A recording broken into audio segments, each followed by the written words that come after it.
What's up, ladies and gentlemen, boys and girls? Welcome to my Clash in Italy full recap.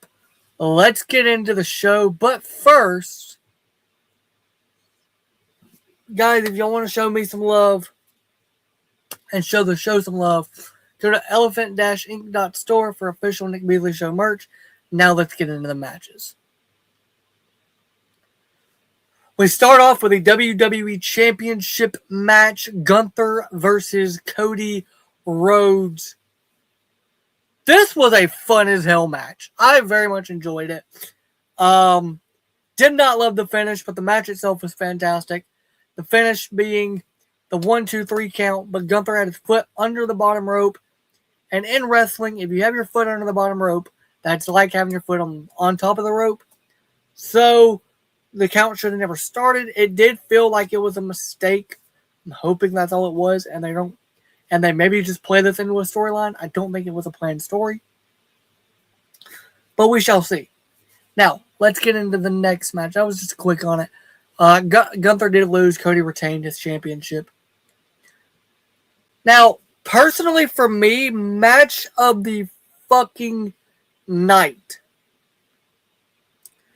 We had Rhea Ripley versus Jade Cargill. Now, I have been tough on Jade. I have said on numerous occasions, I did not think Jade Cargill was seasoned enough. I didn't think when she won the title that she was seasoned enough. Hand up, I was wrong. I was wrong. She can do it. I was wrong. Now, this is obviously me coming off of when she was in AEW, she basically just ran squash matches against girls. Then when she got to WWE, she kind of did the same thing. She lost a few matches, but she basically just beat up smaller girls, and they were more like squash matches. The WrestleMania match between these two wasn't great. I felt it was rushed. This match was great. This match could be a contender for for me, it's match of the show. And it could end up being match of the summer. We'll see how everything goes going into SummerSlam. I loved it, though. Rhea Ripley did retain against Jade Cargill, which was the right call. Absolutely the right call for Rhea to retain. Charlotte came out and helped Rhea retain. B-Fab and Meacham were involved. I felt it was a little overbooked, but it didn't really interfere with the match until the end when Rhea was being pinned. Charlotte put her foot on the bottom rope and stopped the count without being caught. B-Fab, take lessons. That's how you do it. But I thought it was a good match. I really, really did. I enjoyed it. Let's get into quite possibly, and I'm going to go on a tangent here just to warn everybody, this shit show of Brock versus Oba Femi. Before I do this, I want to say Triple H, Paul Levesque. What the fuck were y'all thinking? Okay. So, we all remember WrestleMania, right? When Brock lost and then proceeded to make us all believe he had fucking retired, only for him to come back and squash Oba 7 F5s, which everybody's like, Brock gave him 7 F5s, so he must really... Fuck that. Oba got like a minute of offense in this match. A Kimura lock, an F5 through the fucking table, 4 F5s out of the fucking gate to start the damn match. Why? Why is it that every time Brock is around, somebody's got to get squashed? I don't...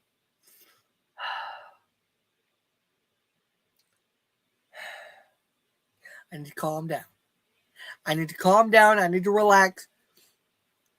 Listen, okay? I don't understand why we did what we did. I don't understand what the plan was. I don't understand why we fucked it up. But for some reason, WWE just had Brock Lesnar squash Oba. Oba is over as shit right now. That motherfucker should be going to SummerSlam, winning the title. Now, I know he's in the King of the Ring, and everybody's going to point that out. Great. He should win King of the Ring, win the world title. We don't need to do a Brock Oba third match. Okay, we've done it. We've been there. We're done. I don't understand what we're doing.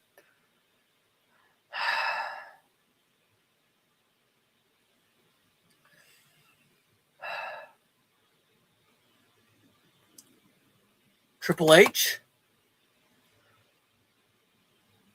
Are you sucking Brock Lesnar's dick? Is that the reason this happened? Because it's the only reason I can fathom in my head that this happened.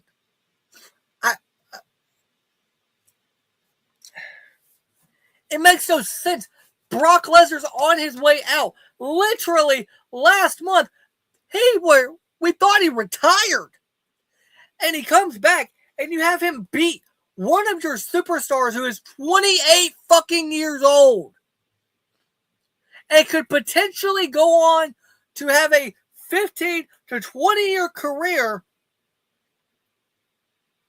And you have Brock, who is 48, squash him? I don't understand I don't understand what the plan is. Where are we going with this? It's supposed to be Brock and Gunther at SummerSlam. Oba should be going after the world title. There should be no Oba Brock 3, but I know there will be because that's how WWE is. They have Oba win at WrestleMania, and then they have Brock win tonight, and then probably a fucking Night of Champions or some bullshit. Instead of being in the finals of the King of the Ring tournament, as Oba should be, he'll be in the fucking match with Brock Lesnar in Saudi Arabia, and Brock will win because it's in Saudi, and WWE does whatever the fuck Saudi's government wants them to do.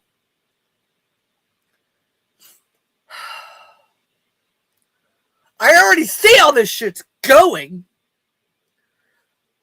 Because, see, Saudi respects its legends and all this other bullshit.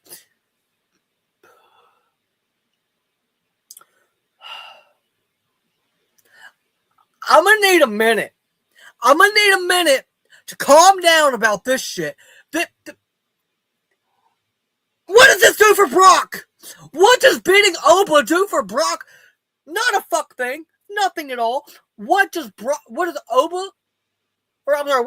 beating Oba do for Brock? Nothing. What does Oba beating Brock do for Oba? Everything. He beats him at SummerSlam or WrestleMania. Everybody's like, oh, shit. But it is, maybe it was a fluke. If he had beat him tonight, you strap a rocket to his ass, send him to the fucking moon, and he's world champion by SummerSlam. And I love Roman Reigns, but we're going to get into Tribal Combat and all the shit that happened after that. And I'm not exactly thrilled right now with that story and how that's going and how I see it going in my head because I lived it 4 fucking years ago.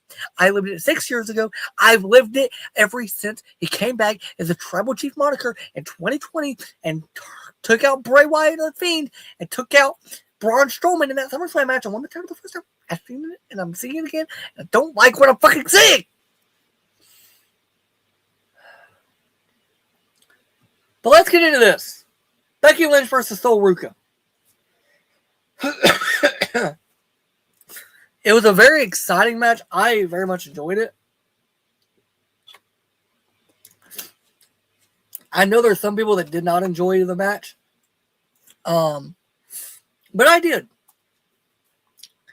Sol won the championship, so she is now the IC champion.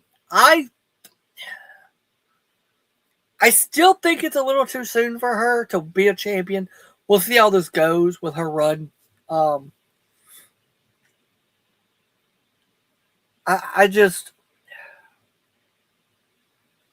think maybe Roxanne should have been champion at this point. as the IC champion. I think Roxanne, had she been healthy, probably would have been the Mania match for AJ Lee. Probably would have won the damn title and probably still be champion. So I don't get me wrong. I love Sol Ruca. I love Sol Ruca. For me, it just didn't make sense to have Sol win the championship right now. But it was a fantastic match, and I'm really happy for Sol. I hope to God, somewhere down the line, I don't care when, we get Becky versus Jessica Carr. Because those two, that is the fucking story right now. It's not Becky versus who she faces. It is Becky versus Jessica Carr. And Jessica being a corrupt referee. And I saw that fast count, Jessica. Don't think I didn't. I saw with my own eyes. You fast counted after that Soul Snatcher. You cheated, Becky. Becky is the greatest of all time. And it's not just me saying it. It's not just her saying it. Sports Illustrated says it. Bleacher Report says it. ESPN says it. Everybody says it. Please, God, give us Becky versus Jessica. Because we've seen Jessica wrestle before. If you guys know, Jessica can wrestle. If you've never seen her wrestle, look up Jessica Carr wrestling. She's very good. I'm looking forward to this. I really am. With Becky and Jessica, seeing how that goes, and then also Sol being champion. Let's get into the main event. We have to do it the proper way.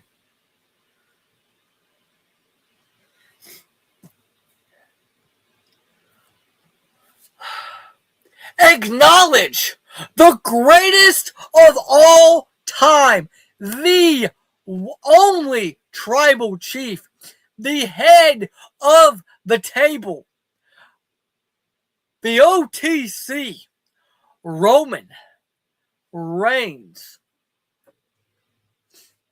Roman Reigns versus Jacob Fatu in tribal combat. Holy fucking shit.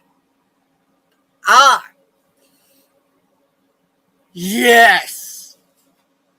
This match was perfect. We had them fuck each other up in the ring. We had them fight outside the ring. We had them going out throughout the arena. This match was beautiful. Roman speared Jacob through the barricade, and two poor security guards, if you didn't see it, got knocked the fuck out. I don't know what happened. Maybe they weren't planning that spot, and Jacob was just there, so Roman was like, fuck it. The security didn't move, and just bam, it was beautiful. This whole match was beautiful. I loved this match. The table spots. Roman being like, I didn't need Jimmy. I didn't need Jay. I didn't need Solo. I don't need to cheat. Ripping the damn turnbuckle pads off. Going, you think that's how I win? It's because of this shit? Watch this. I'm going to rip these off. Table set up over there. I'm going to beat his ass. I'm going to spear him through the table. Then I'm going to hit him again with it. Then I'm going to retain my championship. And Jacob's going to fall the fucking line. Perfect. Perfect. Now, here's where my gripe comes in, because I said earlier in this video that I would have a gripe, and here's where it comes in.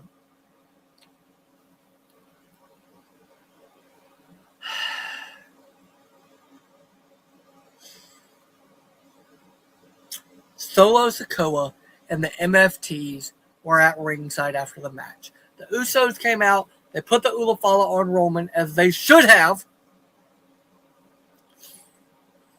They made Jacob go with them. But Solo and Tama and Tonga, or Tala, whatever the fuck his name is. No! We're not doing this again. I have been through a family feud before between these idiots. I'm not doing it again. No. My same reaction when Jacob came out and challenged Roman for the world title after WrestleMania. No. No.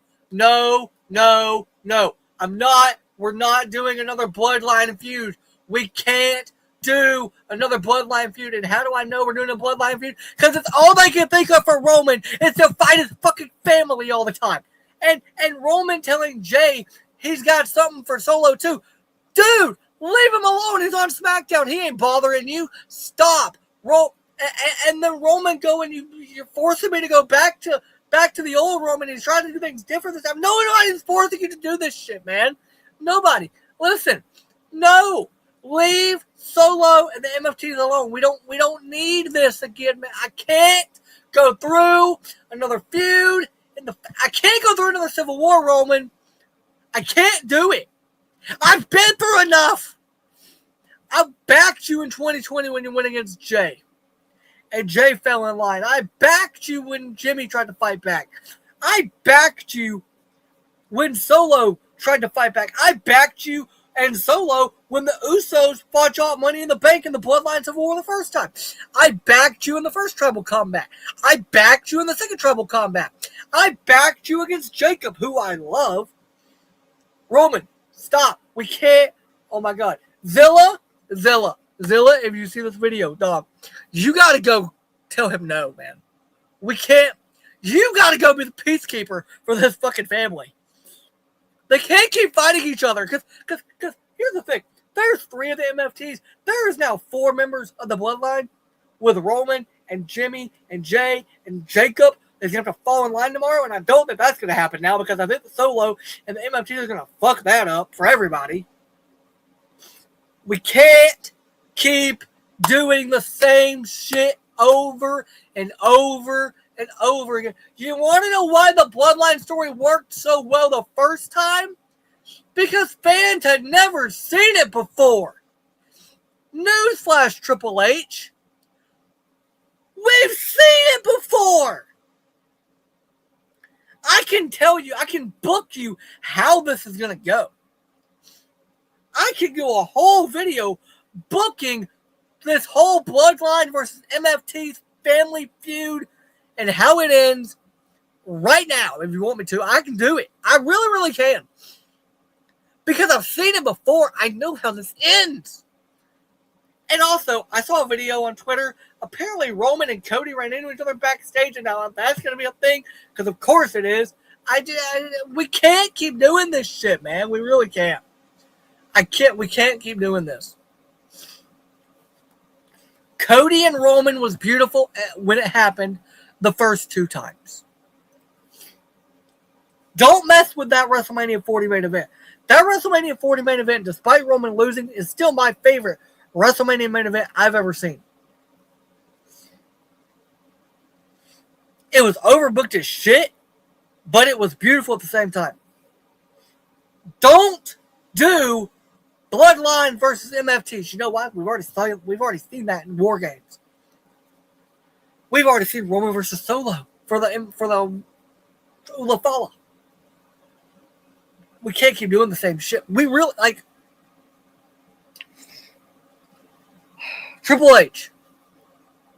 Is there nobody in your ear telling you, hey man, the fans, even the diehard fans of Roman, who love Roman Reigns like I do, eventually we want something new. We want something fresh. We want something fun. This isn't new. Who did Roman face when he first won the championship in 2020? Jey Uso. Who did Roman face when he first won the championship at WrestleMania this past year? Jacob Fatu.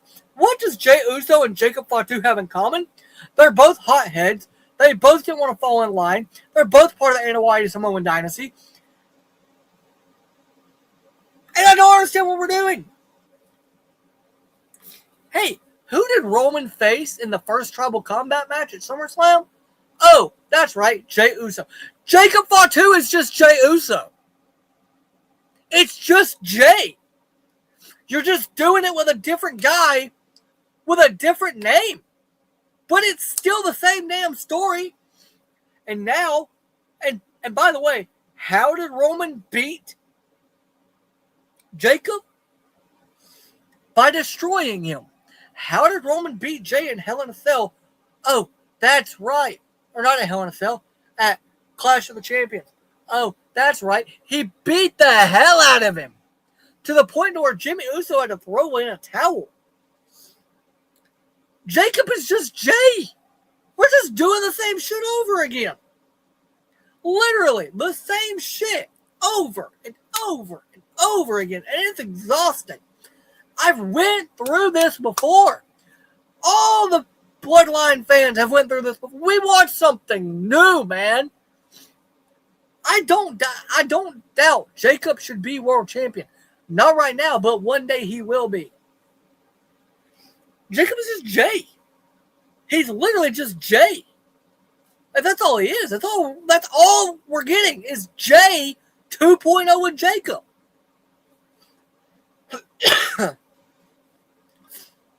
Stop it. Please. I'm begging you. Stop it. Anyway, guys, make sure to like this video, subscribe to the channel if you haven't already. Comment down below what you thought of this show, what you thought of this match. Love y'all. Thank y'all. Bye.